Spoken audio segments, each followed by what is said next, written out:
I feel like I really am where I'm supposed to be and where I wanted to be. My name is Pedro and I work at a Rush Truck Center. I've always really been hands-on, and I feel like that really motivated me to working on trucks and stuff.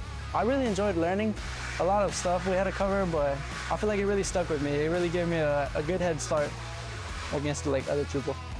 I think my favorite course I took through UTI was the brakes course, because we had like a competition where I guess like the fastest to assemble drum brakes back together, and I think I beat that record. I feel like the education did prepare me for going from school to work.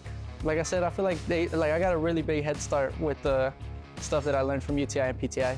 My favorite project or favorite part of the job would have to be probably doing like long blocks, like engine work.